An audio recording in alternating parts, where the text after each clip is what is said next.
Yo conocí a don Ángel primero de las conversaciones que tenía mi familia, que conocía mucho a don Ángel, porque don Ángel vino muy joven de Manatí, porque él nació en Manatí, a San Juan. Y mi familia, los Corderos, son del lo que llamaban el casco de San Juan, o sea, sanjuanero. Y yo oía de don Ángel Ramos. Lo conocí personalmente en la estación de radio La UEM, que fue la primera que él pone en el aire, y los estudios eran en el edificio del periódico El Mundo, en el viejo San Juan, en la esquinita, después de la Capilla del Cristo. Ahí había un edificio alto donde él tenía sus oficinas principales, estaban las prensas del periódico. Entonces, cuando él empieza a expandirse, que hace la UEM, la estación UEM, allí había una directora dominicana que se llamaba doña Divina Gómez. Entonces ella hacía una novelita, y en esa novelita yo hacía lo que llamábamos en radio bolito, que eran pequeños papeles. Y yo trabajé con ella, con Luis Antonio Rivera, luego conocido como Yo-Yo Boy. El director era Divina. La estrella era Germán Negroni. Y en una ocasión, pues, don Ángel vino a ver cómo iban las cosas, y ahí lo conocí y me dijo: yo conozco mucho a tu familia, y yo había oído hablar mucho de usted, y la verdad que siento una gran admiración. Y la imagen de él era muy puertorriqueña y muy simple, desde el punto de vista normal, diario y de trabajo. Sin embargo, en otras líneas, pues entonces él se ponía en su sitio. Tommy Muñiz era muy amigo de don Ángel, al igual que Emilio Heike. Pues en otra ocasión estábamos en Nueva York y Emilio llamó a don Ángel a su oficina y él nos invitó a comernos unos sándwiches con él. Nadie se puede imaginar del que pasara por al frente de aquella mesa que ahí estaba don Ángel Ramos. El detalle de estar almorzando con nosotros digo, con Tommy, Emilio, en Nueva York, y decir: mira, ¿en qué hotel tú estás? Te voy a mandar un strawberry shortcake para don Horacio. Don Horacio es mi abuelo. O sea que había una amistad cercana, porque en esa misma calle estaban las oficinas de mi abuelo también, y él era un gran cliente de mi abuelo y de mi papá y de mis tíos, porque nosotros vendíamos muebles de oficina. Al decir nosotros, digo los Corderos. Imagínate tú, en un periódico, la cantidad de maquinillas de escribir y equipo de oficina que se necesita. Ya él era dueño del periódico El Mundo, de una revista que se llamaba Puerto Rico Ilustrado. Ya había empezado en radio, porque él empezó con web, pero ya que se metió en radio, como dice uno, se le metió el gusanito, y aquella radio pasiva que él había pensado de inicio, ya se cambia, se va a lo puramente comercial y llega a tener la primera estación de Puerto Rico, que fue WKQ, Radio El Mundo, siempre con el periódico adelante, el periódico El Mundo. Si él tenía el periódico más poderoso porque para esa época era El Mundo y El Imparcial. Si él tenía El Mundo, que era, la prensa más importante de Puerto Rico, pues si va a comprar radio, pues lo más, además que juega un papel armónico, pues Radio El Mundo. Entonces cuando viene Telemundo, Telemundo. Ese es el detalle bonito de que sonaba muy bien, iba muy bien y iba al grano, que era el entretenimiento, la noticia. La televisión empieza en Latinoamérica, quien empieza es don Emilio Azcárraga, el papá de Emilio. Esto fue en el año 50. Después vino el año 52, que Goar Mestre de Cuba se une al grupo, y en el 54 Puerto Rico. Así que México, Cuba y Puerto Rico son los países que de toda Latinoamérica y del mundo comienzan televisión.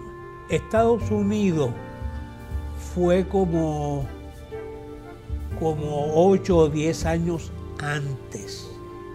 En Europa, en muy pocos países, se hicieron cosas muy pequeñas, controladas por el gobierno.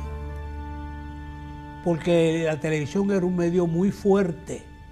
Se sabía que a la vez, a principio no, porque la gente no tenía televisores, pero cuando el televisor se pudo vender a precios accesibles, mira, se convirtió la televisión en un medio demasiado fuerte. Era como un medio más de publicidad. Ahora, cuando fue agarrando y agarrando, es un medio que es al revés, hay que controlarlo. Los canales de televisión eran del gobierno y el gobierno lo usaba para su uso, para sus necesidades, para llevar el mensaje que el gobierno quisiera. Y luego es que todo esto va cambiando, y todo esto es reciente. Nosotros estamos viendo ahora mismo el desarrollo de esa televisión que comenzó en aquel tiempo. Era el comienzo, no el comienzo de las comunicaciones, pero sí los pasos gigantes dentro de las comunicaciones. Porque si ya tú tienes el periódico y logras un periódico de calidad, logras un periódico de primera categoría, después vas a radio y dominas radio. Entonces luego da el paso al medio que viene, que es la televisión. Entonces otro detallito que corría al lado, trajo a Puerto Rico a los que inventaron el mejor sistema de doblaje que había hasta ese momento. Y eso se hacía en Radio El Mundo. Yo participé también en Bolito.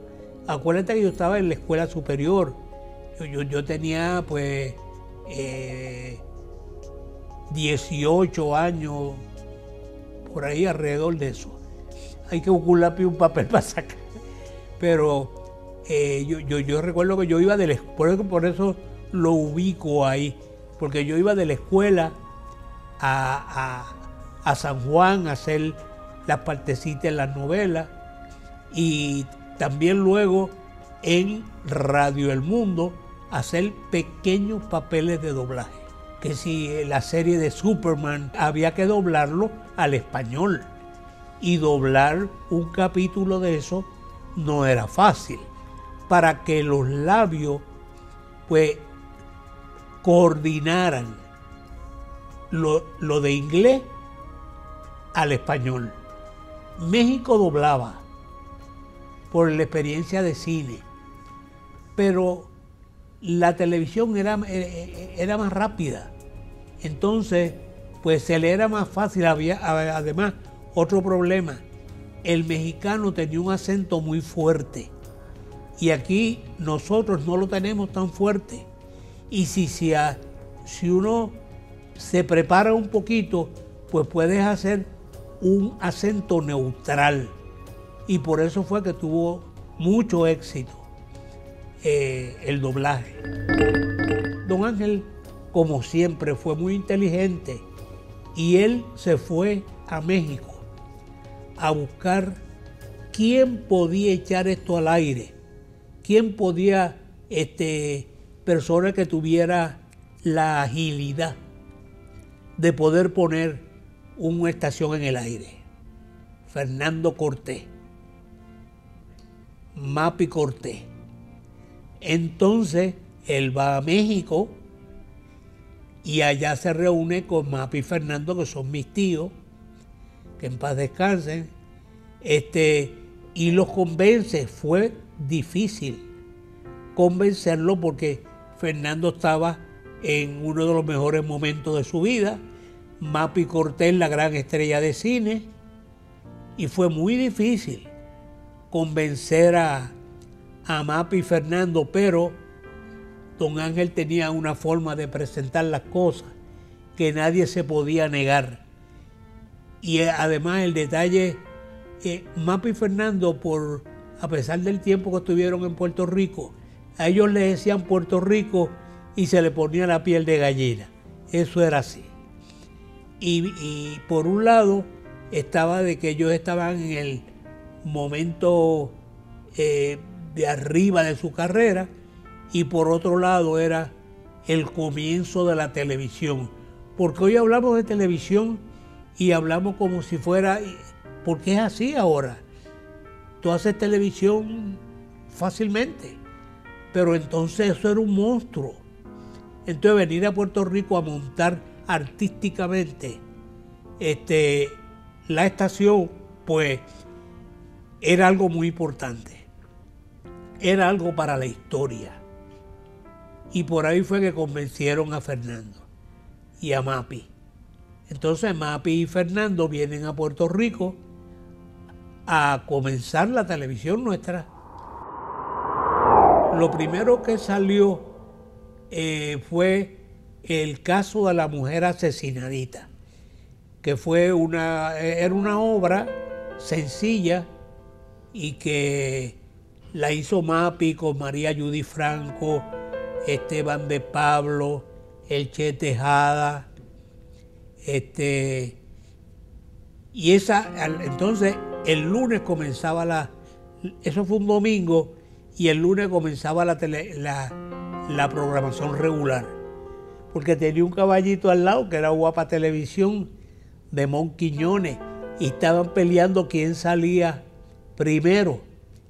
Entonces todavía hoy tú puedes llamar aquí a dos personas que uno va a decir que fue Guapa y otro que fue Cacú, pero quien realmente salió al aire primero, porque Guapa hizo pruebas. Ahora la estación que fue al aire con programación completa, la primera fue Telemundo. Que ahí pues yo tenía un programa que se llamaba Mímicas del Monte. ¿Qué eran mímicas?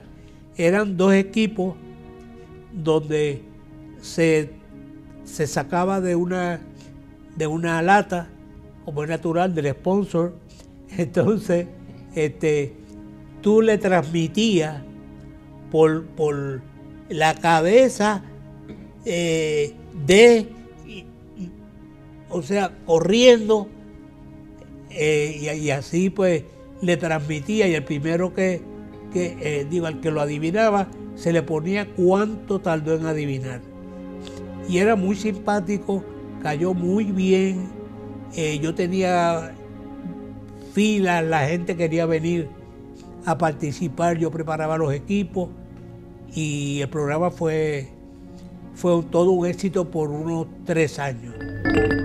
Una de las personas que yo más admiro en estos 2 años que me ha tocado vivir fue don Ángel. yo creo que es uno de los personajes de la época moderna más importantes que ha tenido Puerto Rico.